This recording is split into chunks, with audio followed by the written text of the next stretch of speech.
lot of anger with the Occupy Wall Street protests, and I think part of that anger is that, particularly right now with young people in this country, they have a very high unemployment rate, and not seeing those private sector jobs, I don't pretend to know why each individual goes out and expresses themselves. I respect their right to do so. That's one of the great things about this country, is that you can go out and express your opinion.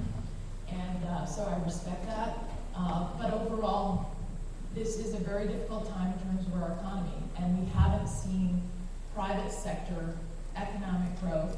And a lot of that has fallen, particularly on young people, who the unemployment rate among younger people is higher, who are just coming out of college or high school. And so we got to get the private sector, create a better climate for it. And I've been asking businesses, I was out with a business this afternoon in New Hampshire, I've been out with our businesses to say, what is it that's holding you back? And I've heard, the number one thing, believe it or not, that I've heard is regulations from Washington.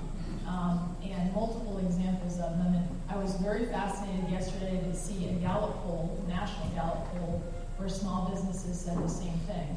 So I would say to you, I'm sponsoring 6 different bills to lessen the regulatory burden on small businesses. And I'm going to do whatever I can in Washington. And I want your views. I've asked small businesses in our state to write me to ask how I can help in a particular area with agencies to intercede to make it easier for them to do business.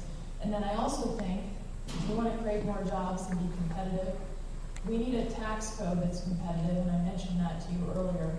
If we have the second highest corporate tax rate in the world, which we do, and Japan is actually the highest, but they're talking about lowering theirs, so we would be the highest.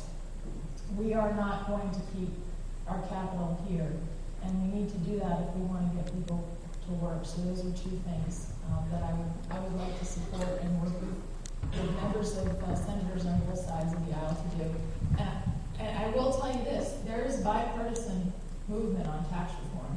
You don't see it on television on the sound bites. I get that. And the bipartisan movement comes from, for example, tax reform on a model like Simpson-Bowles, where you are eliminating loopholes and reducing rates for everyone. And there are Democrats that support that and Republicans. So I hope we can get beyond sort of the sound bites and really get something done on that.